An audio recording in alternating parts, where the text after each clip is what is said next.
Super Saravana ஸ்டோர்ஸின் super Deepavali offer. your shopping destination for all. Quantum wealth பிரபஞ்சத்தின் அலைக்கதிர்கள் மூலம் நம் கனவுகள் அனைத்தையும் சாத்தியமாக்கலாம். நகைச்சுவை நடிகர் திரு தவசி அவர்களுக்கு கேன்சர் இருக்கிற நியூஸ் கேள்விப்பட்டோம். அண்ட் அது ரொம்ப பெரிய உடல்நிலை மாற்றத்தை நம்ம ஒரு ஃபோட்டோலையும் வீடியோலையும் நம்மளால் பார்க்க முடிஞ்சது. ஸோ முதல்ல இந்த கேன்சர் அப்படின்ற ஒரு நோய் எவ்வளோ கொடியது சார்? மோசமான அந்த வார்த்தைக்கு சரியான ஒரு அர்த்தம் கற்பிக்கிற நோயாக இருக்க முடியும்னா அது கேன்சர் தான். கேன்சர் நோய் செல்வத்தை, குடும்பத்தை நடுத்தெருவுக்கு கொண்டு வரும் நோய்கள். ஏன்னா அந்த நோய் வந்ததுக்கப்புறம் நீங்கள் ஒரு எதிரியாக இருந்தால் கூட ஏதாவது செய்யணும்னு ஆசைப்படுவீங்க. இந்த நோயுடைய வேதனை அவ்வளவுக்கு ஓலம் தெருவெல்லாம் கேட்குற அளவுக்கு இருக்கும். சில பெண்கள் புற்றுநோயெல்லாம் வீடு பூரா நாற்றம் அடிக்கும் அளவுக்கு புற்றுநோய் முற்றி போய் இருக்கிறதெல்லாம் பார்ப்போம். அந்த வீடுகளில் என்ன சாப்பிட முடியும், அப்படி ஒரு அவலமான ஒரு நோய் கேன்சர் அப்படிங்கக்கூடியது. காரணமில்லாத ஜுரமே கேன்சருக்குள்ள அறிகுறியாக இருக்கலாம். பசி இல்லாமல் போகிறது, லாஸ் ஆஃப் அப்படைட், ஜீரண கோளாறு, அஜீரண கோளாறு, அதில் வெயிட் லாஸ், எடையை குறைக்கிற மாதிரி போகிறது. அவங்க எடை தன்னை மீறி குறைஞ்சிக்கிட்டு போகிறாங்க. ஒரு 10 கிலோகிராம்ஸ் வெயிட் குறைஞ்சிருக்குன்னா அது மணி அடிக்கணும் ஒரு மருத்துவருக்கு. இந்த நோயாளிக்கு கேன்சர் ஏதாவது இருக்குமா அப்படின்னு பார்க்கக்கூடியது. அப்புறம் பார்த்திங்கன்னா ஒவ்வொரு கேன்சரும் ஒரு உறுப்பில் வரும். அந்தந்த உறுப்புக்கு தகுந்த ஒரு அறிகுறிகளை காமிக்கும். இப்போ உணவு குழாயில் ஒரு கேன்சர் ஆரம்பிச்சாச்சு அப்படின்னா என்ன செய்யப்போகுது? ஆரம்பத்தில் கொஞ்சம் நெஞ்சு எரிச்சல், வலி மருந்தில் கேட்காது. குழாய் போட்டு பார்ப்போம், அதுலேயும் ஒன்றும் தெரியாது. அப்புறம் பார்த்தா குழாயில் பிடிக்கிற அளவுக்கு வரும். குழாயில் பிடிக்கிறப்ப வரும்போதே அவருக்கு இன்னொரு சிம்டம் சொல்லுவாங்க. எங்களால் சாப்பிட்டா திரவமாக முழுங்குது, திடப்பொருளாக ஒரு இட்லி கூட முழுங்க முடியல, ஒரு துண்டு இட்லி கூட முழுங்க முடியலன்னா அது ஒரு மணி. ஸோ அதனால் கேன்சருக்கு முதல் காரணம் ஜெனட்டிக்ஸ்ன்னு இருக்கலாம். ரெண்டாவது காரணம் நான் சொன்னபடி ஸ்மோக்கிங், டொபாக்கோ சம்மந்தப்பட்ட எல்லாது, பீட்டில் லீவ்ஸ் வாயில் வச்சு மென்று திங்கிற பாக்கிலிருந்து எந்த இடத்த உடம்புல தேவையில்லாமல் இரிட்டேட் பண்ணிகிட்டே இருக்கீங்களோ, அது நீங்கள் இப்போ உதட்டுக்குள்ளே வைக்கிறதா இருந்தால் உதட்டுக்குள்ளே, நாக்குக்குள்ளே வைக்கிறதா நாக்குக்குள்ளே, அந்த இடத்த இரிட்டேட் பண்ணிட்டே இருக்கும்போது அந்த இடத்துல கேன்சர் வர்றதுக்குள்ள வாய்ப்பு ரொம்ப அதிகமாக உணவு குழாயில் வர்றதுக்குள்ள காரணங்களில் காஃபி ரொம்ப அதிகமாக குடிக்கிறவங்க, அதுக்கப்புறம் ஆல்கஹால், அளவுக்கு அதிகமாக ஆல்கஹால் எடுத்து ஈரலை கெடுத்து ஈரலில் சிரோசிஸ்னு அப்புறம் அதுலேயும் வர்றதுக்குள்ள வாய்ப்பு இருக்குது. உணவு உட்கொள்ள முடியாமல் போகும் இந்த கீமோதெரப்பி நடக்கிற நேரங்களில். அதனால் அவங்க எடை இழப்பாங்க. கேன்சர் செல்ஸ் டிவிஷனில் கொஞ்சம் எடை இழப்பாங்க. உடல் எடை இழக்கிறதே கேன்சரோட அறிகுறி. அதனால் கேன்சர் ட்ரீட்மெண்ட்லேயும் அது ஒரு ஆடட் ஒரு பாயிண்ட்டாக போகிறதுனால கொஞ்சம் சீக்கிரமாக அவங்க வெயிட்டை இழக்கிறதுக்குள்ள வாய்ப்பு இருக்குது. இப்போ மனிஷா கொய்ராலா அவங்களுக்கு கேன்சர் ட்ரீட்மெண்ட் ஆகி நல்லா வந்திருக்காங்க. அதே மாதிரி Yuvraj Singh lung cancer treatment ஆகி நல்லா வந்திருக்கிறாங்க. இந்த நோயில் நான் ஜெயிச்சே ஆகுவேன், இதுக்கு என்ன ஆனாலும் பரவாயில்லைங்கிற ஒரு வைராக்கியமும் நோயாளிக்கு வேணும். இல்லை, கேன்சர் என்பது உடனே மரணம் என்பதல்ல. ஆனால் ஆரம்பத்தில் கண்டுபிடிக்கிற கேன்சரை நம்ம ஜெயிக்க முடியும். வணக்கம் சார். வணக்கம். அதாவது நகைச்சுவை நடிகர் திரு தவசி அவர்களுக்கு கேன்சர் இருக்கிற நியூஸ் கேள்விப்பட்டோம். அண்ட் அது ரொம்ப பெரிய உடல்நிலை மாற்றத்தை நம்ம ஒரு ஃபோட்டோலையும் வீடியோலையும் நம்மளால் பார்க்க முடிஞ்சது. ஸோ முதல்ல இந்த கேன்சர் அப்படின்ற ஒரு நோய் எவ்வளோ கொடியது சார்? நோயற்ற வாழ்வே குறைவற்ற செல்வம், ஹெல்த் இஸ் வெல்த் அப்படின்னு சொல்லக்கூடிய ஒரு பழமொழியை எல்லா நோய்களுக்கும் பொருந்துவதல்ல. ஆனால் சிறுநீரக குறைபாடு, சிறுநீரக மாற்று அறுவை சிகிச்சை பண்ணுற அளவுக்கு சிறுநீரகம் கெட்டுப்போச்சு, அப்படி இல்லை ஒரு லிவர் ஃபெயிலியர், லிவர் கெட்டுப்போச்சு, உறுப்புகள் செயலிழந்து போகிற நோய்கள், அதுபோல் மோசமான அந்த வார்த்தைக்கு சரியான ஒரு அர்த்தம் கற்பிக்கிற நோயாக இருக்க முடியும்னா அது கேன்சர் தான். புற்றுநோய் என்று தமிழில் சொல்லப்படக்கூடிய கேன்சர் நோய் செல்வத்தை, குடும்பத்தை நடுத்தெருவுக்கு கொண்டு வரும் நோய்கள். ஏன்னா அந்த நோய் வந்ததுக்கப்புறம் நீங்கள் ஒரு எதிரியாக இருந்தால் கூட ஏதாவது செய்யணும்னு ஆசைப்படுவீங்க. அந்த நோயுடைய வேதனை அவ்வளவுக்கு ஓலம் தெருவெல்லாம் கேட்குற அளவுக்கு இருக்கும். சில பெண்கள் புற்றுநோயெல்லாம் வீடு பூரா நாற்றம் அடிக்கும் அளவுக்கு புற்றுநோய் முற்றி போய் இருக்கிறதெல்லாம் பார்ப்போம். அந்த வீடுகளில் என்ன சாப்பிட முடியும், அப்படி ஒரு அவலமான ஒரு நோய் கேன்சர் அப்படிங்கக்கூடியது. அதனால் அந்த புற்றுநோய் தான் அந்த சரியான அந்த வார்த்தைக்கு அர்த்தம் கொடுக்குது. அது வந்ததுன்னா எவ்வளோ செல்வம் இருந்தாலும், எவ்வளோ கொட்டி கொடுத்தாலும், கொட்டி கொடுக்காமலும் இருக்க முடியாது. அது நீங்கள் அதுக்கு செலவழிக்க போகிற எல்லாமே உங்கள் வெல்த் எல்லாத்தையுமே, உங்களுடைய செல்வத்தை எல்லாத்தையும் கரைச்சிரும் அப்படிங்கிறது அந்த காலத்தில். இப்போ இந்த காலத்தில் நீங்கள் நவீன மருத்துவர்களுக்கு இதை பொருந்தும்னு சொல்லலாம். நாங்கள்லாம் கமர்ஷியலாக இருக்கோம், ஆஸ்பத்திரி வச்சு நடத்துகிறோம், டெஸ்ட்டு பண்ணுறோம், அது பண்ணுறோம், இது பண்ணுறோன்னு எல்லாத்தையும் சொல்லி எங்களை குறை சொல்லலாம். ஆனால் இந்த பழமொழிகள் என்றைக்கு உள்ளது, அந்த வைத்தியனுக்கு அன்றைக்கி எவ்வளோ கொடுத்துருந்தா அன்றைக்குள்ள செல்வத்தை அதை கரைச்சிருக்கும். இது இன்னும் தமிழில் இருக்க மட்டும் இல்லை, ஆங்கிலத்திலையுமே அது இருக்கக்கூடிய ஒரு ப்ராவர்ப்னா உலகம் பூரா நடந்த ஒரு கொடுமையான நோய்களில் இது ஒரு நோயாக அப்போவே இருந்திருக்குங்கிறது தான் காரணமாக. இதை நம்ம தெளிவாக விளக்க முடியுதுங்கிறது தான் உண்மை. அதே மாதிரி கேன்சர் வந்ததுக்கப்புறம் அவரோட உடல்நிலையே பெரிய மாற்றம் தெரிஞ்சுது. அண்ட் அவர் பார்க்கவே ரொம்ப அவருக்கு உடலில் இருந்த சக்திகள் எல்லாத்தையுமே இதாகி ரொம்ப லீனாகி ரொம்ப ஒரு மாதிரி ஆளே அடையாளம் தெரியாத அளவுக்கு மாறிட்டாங்க. So first symptoms of cancer அப்படின்னு சொல்லும்போது என்ன மாதிரி விஷயங்கள்? எங்களை மாதிரி ஒரு நவீன மருத்துவக் கல்லூரியில் இந்த கேன்சர் அப்படிங்கிற படிக்க போகும்போது அவருக்கு கேன்சரை பற்றி ஃபுல்ஸாக தெரியணும்னு அவசியம் இல்லைங்கனால ஃபஸ்ட்டு சொல்லித்தரதே கேன்சர் அவேர்னஸ். உனக்கு ஒரு கேன்சரை பற்றி ஒரு அவேர்னஸ் இருக்கணும்னு ஒரு எம்பிபிஎஸ் படித்த டாக்டருக்கு எவ்வளோ முடிவாக தெரியணுமோ அதை சொல்லி தருவாங்க. அதில் முக்கியமான சில விஷயங்களில் ஒன்று காரணமில்லாத ஜுரமே கேன்சருக்குள்ள அறிகுறியாக இருக்கலாம். ரொம்ப நாளாக டெஸ்ட் பண்ணுறோம், எல்லா டெஸ்ட்டும் பார்க்குறோம், திரும்ப பார்க்குறோம், மைல்டாக இருக்கிற ஃபீவராக இருந்துக்கிட்டே இருக்குது அப்படின்னா உடலுடைய வெப்பம் அதிகமாகிற அந்த மாதிரி ஒரு சின்ன அறிகுறி காரணமாக இல்லாத ஒரு 3 மாதம் 6 மாதம் இருக்கக்கூடியது கேன்சராக இருக்கலாமோன்னு ஒரு மருத்துவர் பரிசோதனை பண்ணி பார்க்கணும். அவரை தவற விட்டுறக்கூடாது அப்படின்னு எங்களுக்கு சொல்லித்தரப்படுது. ரெண்டாவது ஒரு பசி இல்லாமல் போகிறது, லாஸ் ஆஃப் அப்படைட், ஜீரண கோளாறு, அஜீரண கோளாறு, அதில் வெயிட் லாஸ், எடையை குறைக்கிற மாதிரி போகிறது. அவங்க எடை தன்னை மீறி குறைஞ்சிக்கிட்டு போகிறாங்க. ஒரு 10 கிலோகிராம்ஸ் வெயிட் குறைஞ்சிருக்குன்னா அது மணி அடிக்கணும் ஒரு மருத்துவருக்கு, இந்த நோயாளிக்கு கேன்சர் ஏதாவது இருக்குமா அப்படின்னு பார்க்கக்கூடியது. அதுக்கப்புறம் பார்த்திங்கன்னா அவருடைய அனீமியா, இரத்த சோகை, இந்த மூன்றும் ஒரு மருத்துவருக்கு மணி அடிக்கக்கூடிய ஒரு கேன்சர் அவேர்னஸாக இருக்கலாம். கேன்சராக இருக்கலாம் இந்த பேஷண்ட்டுக்கு, கடைசி அதை தேடுறதை நம்ம விட்டுறக்கூடாது அப்படின்னு ஒரு சின்ன விழிப்புணர்வு தரும். ஒரே மருத்துவரை தொடர்ந்து பார்க்கும்போது இதை நோக்கி ஒரு தேடல்கள் ஆரம்பிச்சிருவார் அவர். அதனால் அனீமியான்னு சொல்லக்கூடிய இரத்த சோகை 12 இருக்கணும். ஹீமோக்ளோபின் ஆண்களுக்கு 13, பெண்களுக்கு 12 இருக்கணும். அதுக்கு குறைவாக அது 8, 7ன்னு காரணம் இல்லாமல் இருந்தால் அதுக்குள்ள மருந்துகளை கொடுத்து பார்த்தும் குணப்படுத்தலை அப்படின்னா அதை தேட ஆரம்பிச்சிருவோம். அதனால தான் எடுத்த உடனே ஒரு காய்ச்சலுங்கிறதுக்கு கேன்சர் தேட முடியாது. தினம் கேன்சர்னு வர்ற ஒரு 2 வாரம் 3 வார கேன்சருக்கு நோய்க்கு 3 மாதம் 2 மாதம் வர்ற நோய்க்கு கேன்சரை தேடாமல் இருக்கக்கூடாது ஒரு மருத்துவர்.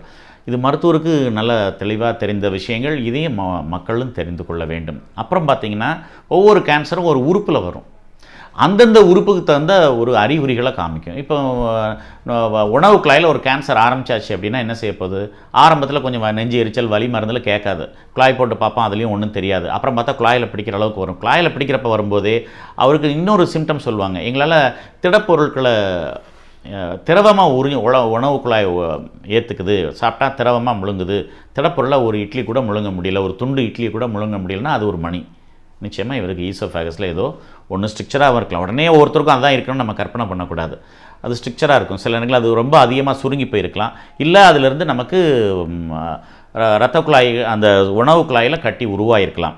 இது நம்ம தெரிந்துக்க வேண்டிய விஷயம். இதே போல் ஒரு சிறுநீரகத்தில் ரத்தம் வருது, காரணம் இல்லாமல் வர ரத்தத்தை பார்த்து பயப்பட முடியாது. ஆனால் அது ஒரு சிறுநீர் பாதை கிருமியாக சாதாரணமாக இன்றைக்கி குடிக்காதனால வர்ற ரத்த நீராக இருக்கலாம், சிறுநீர் ரத்தமாக இருக்கலாம், அல்லது அது கல்லுனால் வர்றதா இருக்கலாம், இல்லை நீர்க்கட்டினால், சாதாரண நீர்க்கட்டி, அதுக்கு வைத்தியமே தேவையில்லை, அதுவும் பாரம்பரியமாக வரக்கூடியது, அதுக்கும் தேவையில்லை, அந்த மாதிரி ஒன்றா இருக்கலாம். இல்லை இதெல்லாம் தாண்டி இது எல்லாம் இல்லைன்னு நம்ம ஸ்கேன் பண்ணும்போதோ பயாப்சி எடுக்கும்போதோ இல்லைன்னா ஒரு தேடி பார்க்கும்போது அது சிறுநீரகத்தில் ஒரு கேன்சராகவோ, சிறுநீர் பாதைகளில் எத்தனையோ இருக்குது, சிறுநீர் பாதை இருக்குது, யூரட்டர் இருக்குது, அப்புறம் பிளாடர் இருக்குது, அப்புறம் வெளியில் வர யூரட்டர்னு இருக்குது. அந்த மாதிரி உறுப்புகளில் எங்கே இருக்குதுன்னு தேடுறது தான் ஒரு மருத்துவனுடைய தேவையான இருக்கும். ஆனால் இப்போ ரொம்ப எளிதாக போச்சு, ஒரு சிடி ஸ்கேன், ஒரு எம்ஆர்ஐன்னு எடுத்தாலே நமக்கு தெரிய வந்துடும். ஆனால் இது எல்லாமே தேவையில்லாமல் எடுக்கக்கூடாது. ஏன்னா நீங்கள் எடுக்கிற ஒவ்வொரு டெஸ்ட்லேயும் ரேடியேஷன் இருக்குது. இப்போ கொரோனாவில் கூட மக்களுக்கு விழிப்புணர்வு தரதுக்காக அரசாங்கம் சொல்லி சிடி ஸ்கேனுக்கு ஓடாதீங்க, சிடி ஸ்கேன் 100 எக்ஸ்ரேக்கு சமம் அப்படின்னு சொல்லி மக்களுக்கு ஒரு விழிப்புணர்வு. அந்த ரேடியேஷனும் அன்வான்ட் ரேடியேஷன் எடுத்த உடனே எக்ஸ்ரே எடுத்து தான் பார்த்தா தான் நான் நிம்மதியாக இருப்பேன், ஸ்கேன் பண்ணி பார்த்தா நிம்மதியாக இருப்பேன், டாக்டர் என்ன சொன்னாலும் கேட்க மாட்டேன், அவருக்கு என்ன தெரியும் அப்படிங்கிற மாதிரி ஒரு உணர்வில் எல்லா பரிசோதனை நம்புகிற நோயாளிகள் தெரிந்து கொள்ள வேண்டிய விஷயம். இந்த மாதிரி தேவையில்லாமல் ரேடியோ எக்ஸ்போஷர் கூட உங்களுக்கு கேன்சரை கொண்டு வரும். ஸோ இந்த அவேர்னஸ் நமக்கு வேணும், ஆனால் பயம் தேவையில்லை. இதுக்கு படித்த மருத்துவர்கள் இருக்கிறாங்க, திரும்ப பார்க்கணும், உதாசீனப்படுத்தி கடைசியில் போய் நிற்கக்கூடாது. கேன்சர் எதனால் வருது? அண்ட் பர்டிகுலராக நீங்கள் சொன்னீங்க உடலில் இருக்கக்கூடிய ஏதாவது ஒரு உறுப்பில் வரும் அப்படின்னு. ஸோ இது ஸ்டார்டிங் பாயிண்ட் அப்படின்றது எங்கேருந்து உருவாகுது அண்ட் எதனால் உருவாகுது? இது ஃபேமிலி ஜீன்லேருந்து வர்றதா, இல்லை லைஃப் ஸ்டைல்னால் வர்றதா, இல்லை ஃபுட் ஹேபிட்ஸ்னால் வர்றதா? இல்லை, எல்லா காரணங்களும் இருக்குது. ஒரு அம்மாவுக்கு கர்ப்பப்பை கேன்சர் இருந்தது, இல்லை ஒரு பிரஸ்ட் கேன்சர் இருந்ததுன்னா அவங்க சார்ந்த பெண்களுக்கோ 100 ஒருத்தருக்கு ஆண்களுக்கோ வர்றது கூட வாய்ப்பு இருக்குது அப்படிங்கிறது தெரிந்த விஷயம். அதை ஞாபகம் வச்சு டாக்டருங்க கேட்குறப்ப சொல்ல வேண்டியது உங்கள் கடமை. நாங்களும் பேக் ஆஃப் த மைண்ட் அதை வச்சுட்டு டெஸ்ட் பண்ணிகிட்ருப்போம் அல்லது கூடவே ட்ராவல் பண்ணிகிட்ருப்போம். ஸோ பாரம்பரியமும் ஒரு காரணம், 10-15% பேருக்கு பாரம்பரியம் ஒரு காரணம். ஆனால் யாருக்கு எப்போ வருதுங்கிறது அவங்கவுங்க அதாவது செனோடைப் ஃபெனோடைப்புன்னு இருக்குது. ஜீனில் என்ன இருந்தாலும் அதை எக்ஸ்ப்ரெஸ் ஆகிறதுக்குன்னு ஒரு வழி காரணங்கள் அமைய வேண்டும்.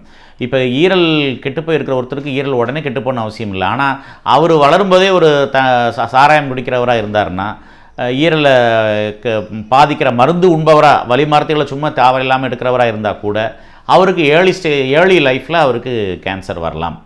அதனால் அகக்காரணிகளை நம்ம பார்த்துக்கிட்டோம்னா, புறக்காரணிகளை தவிர்க்க ஆரம்பித்தோம்னா நிச்சயமாக நம்மளால் ஒரு கேன்சரை தள்ளி போட முடியும். இருக்குங்கிறவங்க ஆரம்பத்தில் கண்டுபிடிக்க முடியும். ஸோ அதனால் கேன்சருக்கு முதல் காரணம் ஜெனட்டிக்ஸ்ன்னு இருக்கலாம். ரெண்டாவது காரணம் வந்து நான் சொன்னபடி நம்முடைய அத்தனை பழக்க வழக்கங்களும் நமக்கு, அதுவும் கெட்ட பழக்கம்னு சொல்லக்கூடிய ஸ்மோக்கிங், டொபாக்கோ சம்மந்தப்பட்ட எல்லாது, பீட்டில் லீவ்ஸை வாயில் வச்சு மென்று திங்கிற பாக்கிலிருந்து, வட இந்தியர்கள் உபயோகிக்கிற அந்த பீடாமல் வாயில் எப்போ பார்த்தாலும் அவங்க வித்தியாசமான ஒரு பாக்கு, அந்த மிக்சர்லாம் போடுறாங்க. அது நீங்கள் எந்த இடத்த உடம்புல தேவையில்லாமல் இரிட்டேட் பண்ணிகிட்டே இருக்கீங்களோ, அது நீங்கள் இப்போ உதட்டுக்குள்ளே வைக்கிறதா இருந்தால் உதட்டுக்குள்ளே, நாக்குக்குள்ளே வைக்கிறதா நாக்குக்குள்ளே, அந்த இடத்த இரிட்டேட் பண்ணிட்டே இருக்கும்போது அந்த இடத்துல கேன்சர் வர்றதுக்குள்ள வாய்ப்பு ரொம்ப அதிகம். ஆனால் பாக்கு போடுறவங்களுக்குலாம் நல்லா தெரியும். இப்போலாம் 10 இயர்ஸுக்குள்ளே அந்த இதிலலாம் முகேஷா மாதிரி ஒரு சினிமா அட்வர்டைஸ்மெண்ட்டில் வந்த மாதிரி முகேஷா மாறுறதுக்குள்ள வாய்ப்பு ரொம்ப அதிகனால பாக்கு போடுறது ரொம்ப குறைஞ்சிருக்கு. ஏன்னா நிறைய பேர் இப்போ வாயில் உள் பக்கம் சதை இல்லாமல் வாழ்ந்துட்டு இருக்காங்க. சென்னையில் அந்த பாக்கை உபயோகிச்சவங்க 10 வருஷத்துக்குள்ளே வாயை திறக்க முடியாமல் போகிற விஷயத்தை அவங்களுக்கு தெரிஞ்சிடும். அதுலேயே அவங்க உஷாராயிடுறாங்க. துப்ப முடியாமல் போயிடும், முழுங்க முடியாமல் போயிடும், முத்தம் கொடுக்க முடியாமல் போயிடும், உதடு விரியாது. அதுக்கு மேலே இந்த கண்ணத்து சதைகள்லாம் சுருங்கி போயிடுது அந்த பாக்கு உபயோகிக்கிறவங்களுக்கு. அந்த மாதிரி டொபாக்கோ சம்மந்தப்பட்ட அத்தனையுமே, அதில் நம்முடைய தஞ்சாவூரில் அதிகம், இப்போ தமிழ்நாடு பூரா இருக்கிற வெத்தலை, பாக்கு, சுண்ணாம்பு, புகையிலை, அதில் உபயோகிக்கிற புகையிலையும் இந்த ஒரு காரணமாக இருக்குது. இது தவிர வந்து அதிகமாக உணவு குழாயில் வர்றதுக்குள்ள காரணங்களில் காஃபி ரொம்ப அதிகமாக குடிக்கிறவங்க, வெளியே சில நேரங்களில் இந்த இடத்த இரிட்டேட் பண்ணுற உணவை அதிகமாக சாப்பிட்றவங்க, அடிக்கடி எருக்களிக்க வச்சுக்கிட்டு இருக்கிறவங்க, அந்த மாதிரி இரிட்டேட் பண்ணுறதுலேருந்து, ரொம்ப அதிக காரம் அந்த மாதிரி போகிறதுலேருந்து, பட்னியாக இருந்தே தள்ளி போகிறவங்க, மருந்து மாத்திரைகளால் வர்றது இருக்குது. இது தவிர வந்து ஸ்மோக்கிங், டொபாக்கோவில் பொறுத்தல ஸ்மோக்கிங், சூவிங், அப்புறம் இன்டேக், இந்த 3. அதுக்கப்புறம் ஆல்கஹால், அளவுக்கு அதிகமாக ஆல்கஹால் எடுத்து ஈரலுக்கு எடுத்து ஈரலில் சிரோசிஸ்னு வந்து அப்புறம் அதுலேயும் வர்றதுக்குள்ள வாய்ப்பு இருக்குது. அது உணவு குழாயிலையும் வர்றதுக்குள்ள வாய்ப்பு இருக்குது ஆல்கஹால். அதுக்கப்புறம் வந்து ஸ்ட்ரெஸ்ஸு, ரொம்ப அதிகமாக எல்லாத்துக்குமே கவலையோடு போயிட்டுருக்கவங்களுக்கு அவங்க குடும்ப பாரம்பரியத்திலையோ இல்லை அவங்க உடலில் ஏற்படுத்துகிற இன்னொரு, இப்போ சாப்பிடாமல் இருக்கிறவங்க அந்த ஸ்ட்ரெஸ்ஸில், இல்லை ரொம்ப அதிகமாக சாப்பிட்றவங்க, இந்த மாதிரிலாம் அவங்க உணவு குழாயில் ஏதாவது ஒன்று வரலாம். அதுக்கப்புறம் பார்த்திங்கன்னா தண்ணியே குடிக்காமல் இருந்து சிறுநீர் பாதைகளில் வர அத்தனை நோய்களை வர வச்சுக்கிட்டு இருக்கிறவங்களுக்கு அதில் வரலாம். மலச்சிக்கல், மூலம், இந்த மாதிரி போய்ட்டு கோலனில் வர்ற இது வரலாம். இது மாதிரி அப்புறம் வேலை ப்ரொஃபஷ்னல் சம்மந்தப்பட்டது, இப்போ சிலிக்கான் இண்டஸ்ட்ரியில் ஒர்க் பண்ணுறவங்க லங்ஸில் வர்ற அந்த ப்ரொஃபஷ்னல் இல்னஸில் இதுவும் சேர்ந்துக்கலாம். அதுக்கப்புறம் வந்து இப்போ ஸ்மோக் அதிகமாக வர்ற ஃபேக்ட்ரியில் ஒர்க் பண்ணுறவங்களுக்கு அவங்க ஸ்மோக்கராக இருக்குன்னு அவசியம் இல்லை, அவங்க ப்ரொஃபஷ்னல் லிங்க்டாகவே அவங்களுக்கு பின்னால் கேன்சர் வர்றதுக்குள்ள வாய்ப்பு இருக்குது. அதில் ஸ்மோக்கர்ஸையும் இந்த சிலிக்கான் இதில் இருக்கவங்களும் 65 வயசுக்கு மேலே கண்டிப்பாக காமிக்கிறது நிறைய பேரை பார்க்குறோம். கேன்சர், லங் கேன்சர் வர்றதை பார்க்குறோம், பிரான்ஹியல் கேன்சர், லங் கேன்சர்னு வர்றதை பார்க்குறோம். ஸோ இந்த மாதிரி கேன்சருக்கு பல காரணங்களில் கடைசியாக ரேடியேஷன் ஃப்ரம் மெடிக்கல் ட்ரீட்மெண்ட்லேயோ இல்லை அடிக்கடி ஃப்ரீக்வன்சி எடுக்கிறவங்களுக்கும் வரலாம். ரேடியேஷன் இப்போ நிறைய அணுமின் நிலையங்களுக்கு பக்கத்தில் இருக்கிறப்ப அது கொஞ்சம் அதிகமாக, அந்த ரேடியேஷன் அதிகமான கதிரியக்கத்துலேருந்து வர்றது வாய்ப்பு இருக்குது அப்படிங்கிறது எழுதப்படாத ஒரு உண்மை. அதிலிருந்தும் ஒரு சான்சஸ் இருக்குது. நீங்கள் பக்கத்துகளில் உங்கள் வீட்டுக்கு பக்கத்துகள்லையோ அல்லது இண்டஸ்ட்ரியல் ஏரியாவில் இருக்க வேண்டிய அதிர்வுகள், அது எல்லாமே அந்த கதிர்வீச்சுகள், அப்புறம் அங்கேருந்து வர்ற பொல்யூஷன், கெமிக்கல் பொல்யூஷன். இப்போ ஏர் பொல்யூஷன் வந்து முக்கியமான காரணம். இது அந்த என்ன சொல்கிறது, உணவு சுவாச குழாயில் வர்ற அவ்வளவு கேன்சருக்கும் காரணம்னு சொல்கிறாங்க. இந்த மாதிரி உடலை எதனாலெல்லாம் தேவையில்லாமல் இயற்கையாக ஒரு மனிதன் காட்டுக்குள்ளே சுவாசித்து இயற்கையாக வாழ்ந்து மற்ற விலங்குகள் போல் நிம்மதியாக இருக்க வேண்டிய வாழ்க்கை இழந்து தன்னுடைய வாழ்க்கைக்கு தேவையாகவும் தெரிந்தோ தெரியாமலோ இண்டஸ்ட்ரியலைசேஷனில் நம்ம எல்லோரும் பாதிக்கப்படுறதில்ல கேன்சர் வர்றதுக்குள்ள வாய்ப்பு அதிகமாகுங்கிறது தான் உண்மை. இது அத்தனையும் விட்டுட்டு வாட்ஸ்அப்பில் செய்திகள் வரும். அவர் அவ்வளோ நாள் வாழ்ந்தார், இவர் பெரிய டாக்டரை வச்சுக்கிட்டாரு, அவர் டாக்டரை வச்சுட்டாரு, கேன்சர் வந்ததுக்கெலாம் காரணம் அலோபதி மருத்துவம் தான். வைத்தியம் கண்டுபிடிச்சது, வைத்தியம் வந்து மருந்து கண்டுபிடிச்சிருக்குதா, மருந்து தான் ஐத்தியம், அந்த மருந்து தான் உங்களுக்கு கேன்சர் தரப்போதா. வாட்ஸ்அப்பில் உடனே இதை பற்றி ஒரு செய்தி. அதுவும் நவீன மருத்துவத்தையும் மருத்துவர்களையும் குறை சொல்லாத படிக்காத நாட்களே இப்போ கிடையாது. இதில் எந்த அளவுக்கு இந்த குறைகளுக்கு பதில் சொல்லி முடியலை அப்படிங்கிறது தான் உண்மை. சார், நீங்கள் சிம்டம்ஸ் பற்றி சொன்னீங்க. இப்போ அடுத்ததாக வந்து டெபிக்ஷன். இப்போ நமக்குள்ளே ஒரு சின்ன மாற்றம் இருக்கும்ல, இந்த சிம்டம்ஸ் வந்து நம்ம கண்டுக்காத மாதிரி என்ன மாதிரி மாற்றங்கள் கேன்சர் பேஷண்ட்ஸ்க்கு ஃபஸ்ட்டு இனிஷியல் ஸ்டேஜஸில் நடக்கும்? நான் எப்படி அதை அறிந்து கொண்டு டாக்டர்கிட்ட போகலான்னு ஒரு கேள்வியை சொன்னீங்க. அது வந்து ஒரு நோயாளிக்கு என்ன மாதிரி இருக்கும்? வீக்னஸ், திடீர்னு ரொம்ப சாதாரணமாக செஞ்சுக்கிட்டு அந்த நோயை செய்ய முடியும், ஒரு வேலையை செய்ய முடியாமல் போகிறது, எந்திரிச்சு ஏன் வெளியில் போகணுன்னு நினைக்கிற அளவுக்கு ஒரு விரக்தி வர்றது, இயலாமையினால், அதுவும் உடல் ஒத்துழைக்கலை அப்படிங்கிறது. முந்தி நான் அவ்வளோ தூரம் போனால் வந்தால் என்னால் முடியும், இப்போ எனக்கு வண்டியை ஓட்டக்கூட கஷ்டமாக இருக்குது, இல்லை ஒரு மாடிப்படி ஏற கஷ்டமாக இருக்குது, வேலை செய்ய கஷ்டமாக இருக்குது. இந்த மாதிரி விஷயங்கள்லாம் வந்து நம்மளை வந்து இதை நோக்கி தள்ளக்கூடியதாக இருக்கணும். நான் இப்போ ஏற்கனவே சொன்ன மாதிரி காரணமில்லாத ஜுரத்தையும் நீங்கள் மிஸ் பண்ணக்கூடாது. ஜுரம் அப்படிங்கிறத ஒரு சாதாரண விஷயமாக எடுத்து மருந்து மாத்திரை உட்கொள்கிறதே நான் வந்து தவறு அப்படிமே. 24 மணி நேரத்துக்கு அப்புறம் நீங்கள் டாக்டரை பார்க்கணும். ஆனால் டாக்டரை பார்த்தோன்னே நேற்று கூட ஒரு பேஷண்ட் கொடுத்துருக்கேன், 14 நாள் கழித்து வந்து உட்காந்து நின்றுட்டுருக்குறாங்க. ஒரு கழுத்து கட்டி கொடுத்தது, அது வந்து அந்த கட்டியாக தான் இருந்தப்போ வந்தாங்க, அதுவே லேட் தான். கேட்டால் அவர் புருஷன் வீட்டுக்கு போயிட்டார் அப்படின்றாங்க, ஊருக்கு போயிட்டார் அப்படின்றாங்க. ஆனால் இதெல்லாம் ஒரு காரணம் கிடையாது. 14 நாள் கழித்து ஒரு கட்டியை வச்சுட்டு வந்தது சொல்ல முடியாது. ஆனால் இந்த இடத்துல வந்த கட்டி நெறிக்கட்டியாக இருந்தனா அது டிபியாக இருக்கலாம் அப்படின்னு இப்போ அனுப்புகிறோம். புரியுதா உங்களுக்கு? அந்த மாதிரி சாதாரண கட்டியாக இருந்தாலும் எதுவாக இருந்தாலும் மருத்துவரை 3 நாள் மருந்து கொடுக்குற மருத்துவரை 3ஆவது நாள் பாருங்கள், 5 நாள் மருந்து கொடுக்குற மருத்துவரை 5ஆவது நாள் பாருங்கள், தொடர்ந்து பாருங்கள். எனக்கு நல்லா ஆகலை என்ன பண்ணணும்னு அவரே பார்த்தீங்கன்னா அவர் எழுதித்தர பரிசோதனைகள் மூலமாக, அவர் எழுதித்தர அடுத்த கன்சல்டன்ட் மூலமாக இந்த நோயை தேடி கண்டுபிடிக்கலாம். அதனால் அறிகுறி அப்படிங்கிறது ஒரு இயலாமை, ஒரு வீக்னஸ், டயர்ட்னஸ் அல்லது களைப்பு, இந்த மாதிரி விஷயங்களை நீங்கள் உதாசீனப்படுத்த வேண்டாம். அது மாதிரி உடல் எடை குறையிறது, காரணமே இல்லாமல் எடை குறையிறது, சாப்பிட முடியாமல் போகிறது, நல்லா சாப்பிட்டு திடீர்னு சாப்பிடாமே இல்லாமல் 10 கிலோ எடை குறைஞ்சார் அப்படின்னா ஒரு மணி அடிக்கணும். நாங்கள் டிவியில் இருந்து இருமல் சளி இருந்தால் டிபி, மற்ற அப்படி இல்லைன்னா கேன்சர் ஏதாவது இருக்காங்கிறத பார்ப்போம். உடல் பூரா டெஸ்ட் பண்ணி பார்க்குறது வந்து இருக்குது. எல்லாத்தையும் பார்த்ததுக்கப்புறம் ஒன்று இல்லைன்னா பெட் ஸ்கேன் ஒன்று இருக்குது. அது உடலில் எங்கேயாவது கேன்சர் இருந்தால் கூட, எலும்புகள் இருந்தால் கூட காமிக்கக்கூடிய ஒரு கருவிகள்லாம் இப்போ வந்தாச்சு. விலை தான் இருக்க தவிர கண்டுபிடிக்க முடியும். அது அரசாங்கத்தையும் இருக்கிறனால இலவசமான வைத்தியத்துக்கும் வாய்ப்பு இருக்குது, கண்டுபிடிக்கிறதுக்கும் வாய்ப்பு இருக்குது. இந்த கேன்சரில் வந்து கீமோதெரப்பி அப்படின்ற மாதிரி ஒரு விஷயம் பண்ணுவாங்க. ஸோ அந்த கீமோதெரப்பியில் கொடுக்கும்போது நிறைய பேர் வந்து அவங்களோட உடல் தோற்றமே மாறக்கூடிய விஷயத்தை நம்ம வந்து பார்க்குறோம். ஸோ இதுக்கான ட்ரீட்மெண்ட் அப்படின்னு நம்ம போனோம் அப்படின்னா கேன்சருக்கான ட்ரீட்மெண்ட்ஸ் எப்படி, என்னென்ன ரேஞ்சில் இருக்குது, அண்ட் அதோட ட்ரீட்மெண்ட் இதை பற்றி சொல்லுங்கள் சார், ஆஸ்பெக்ட் பற்றி. கீமோதெரப்பி அப்படிங்கிறது ஒன்றுமே கிடையாது. இது கேன்சருக்கு ட்ரீட்மெண்ட் வந்து ஒன்று கீமோதெரப்பி, இன்னொன்று ரேடியோதெரப்பி. ரேடியோதெரப்பிங்கிறது எக்ஸ்ரே கதிர்வீச்சுகளை கரெக்டாக அந்த உறுப்புகள் எங்கே தன்னை மீறி வளர்ச்சி அடைஞ்சிக்கிட்டு இருக்குதோ, செல் டிவிஷன் நடந்துகிட்டு இருக்கோ, அதனுடைய மையக்கருவை இப்போலாம் துல்லியமாக அளந்து கொண்டு போய் அந்த இடத்துல ரேடியேஷன் மூலமாக அந்த செல்கள் பிரியாமல் செல்களை அழிக்கிற அளவுக்கு ரேடியேஷன் டெக்னாலஜி வளர்ந்துருக்கு. அதன் மூலமாக அழிக்கிறது ஒரு வைத்தியம். கீமோதெரப்பிங்கிறது ஒன்றும் கிடையாது. மருந்து மாத்திரைகள் மூலமாக சில செல்கள் உருவாகிற சில செல்களை அழிக்கிறதுக்குன்னு நம்ம மாத்திரைகள் வந்திருக்குது. இப்போ பிளட் கேன்சர்லாம் ஆரம்பத்திலே கண்டுபிடிச்சி நல்லா குணப்படுத்த முடியுது. அந்த பிளட் செல்ஸ் டிவிஷன் எங்கே நடக்குது, போன் மேரில், அந்த போன் மேரில் உள்ளதெல்லாம் மாற்றி அதுக்கப்புறம் புதுசாக வர செல்களில் மட்டும், மாறுற செல்களில் மட்டும் அழிக்கிற அளவுக்கு கீமோதெரப்பிஸ் வந்திருக்கு. இந்த மாதிரி கீமோதெரப்பிங்கிறது அந்த செல்களில் மட்டும் போய் செயல்படும் போது அது முக்கியமாக தரக்கூடிய, இன்ஸ்டண்ட்டாக தரக்கூடியது வாந்தி, வயிற்று வலி, வயிற்றுப்போக்கு, அப்புறம் தலைவலி, கொமட்டல், மயக்கம், இந்த மாதிரி விஷயங்களோடு சேர்ந்து சில நேரங்களில் அந்த கீமோதெரப்பியில் முடி கொட்டுறதும் ஒரு விஷயமாக நடக்குது. சிலருக்கு முடி அளவுக்கு அதிகமாக வளர்கிறதையும் பார்ப்பீங்க. அப்புறம் பார்த்திங்கன்னா ஒரு கட்டத்துக்கு அப்புறம் திரும்ப முடி வளர்கிறதுக்குள்ள வாய்ப்பும் இருக்குது அதுக்கு.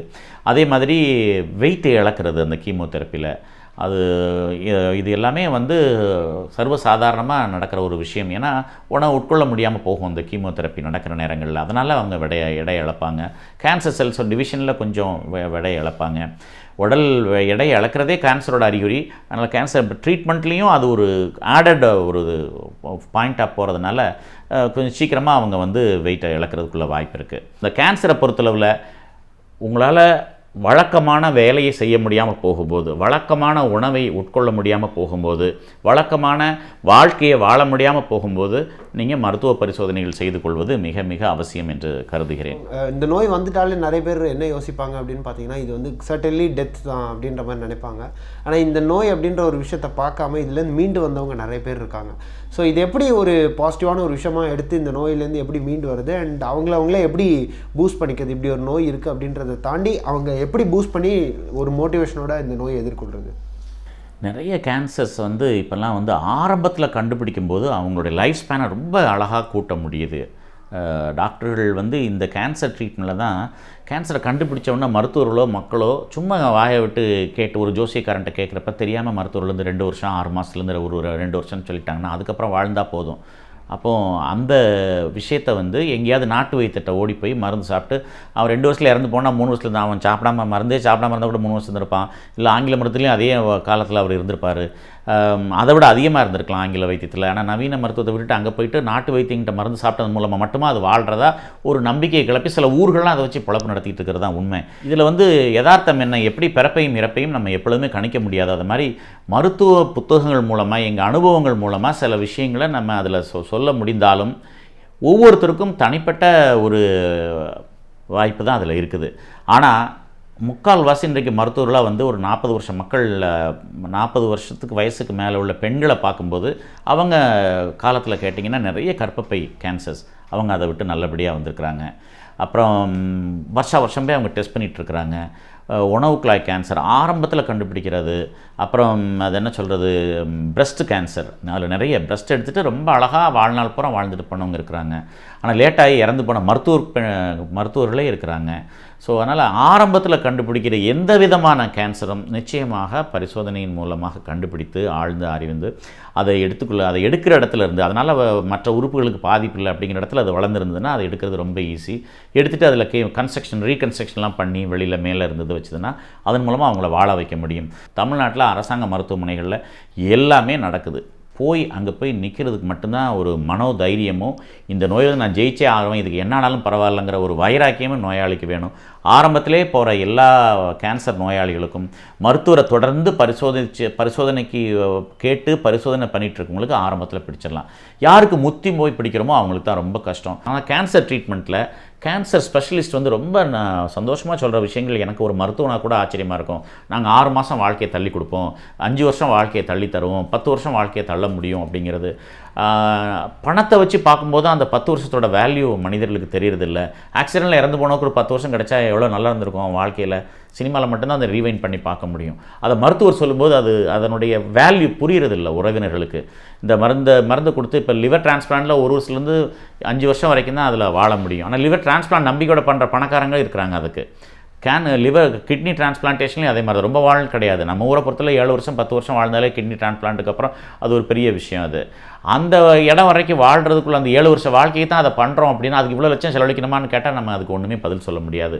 அதுக்கு நிறைய பரிசோதனைகள், நிறைய மருத்துவர்கள், இந்த ரீஹபிலிட்டேஷன் சொல்லக்கூடியது கேன்சரை பொறுத்தளவில் கண்டிப்பாக வருடம் ஒரு பரிசோதனைக்கு உள்ள ஆளாக்கிக்கிற ஒரு இடம் இருக்குது. இப்போ அடையார் கேன்சர் இன்ஸ்டியூட்டில் ட்ரீட்மெண்ட் எடுக்கிற அவ்வளோ பேருக்கும் தெரியும். ஆனாலும் ஒரு இடம் அங்கே செக்கப் போயிடுவாங்க. அவங்க அந்த செக் ரிப்போர்ட்டை கையில் வச்சு தான் நம்மகிட்ட வருவாங்க. நடுவில் ஏதாவது இருந்ததுன்னா, நடுவுலையும் அந்த சிம்டம் அதிகமானால் நீங்கள் கண்டிப்பாக அங்கே போய் இன்னொருக்க செக் பண்ணிக்கோங்க நம்ம சொல்லி அனுப்பி விடுவோம் ஜெனரல் ஃபிசிஷியன்ஸ். ஸோ இந்த மாதிரி ஒரு ரீஹபிலிட்டேஷனுக்கு முதல்ல வந்து நாள் குறிக்கிறத மருத்துவர்களும் தவிர்த்துருவாங்க. நம்மளும் அதை கேட்க வேண்டாம். கேட்டாலும் அதை அப்படியே எடுத்துக்க வேண்டாம்.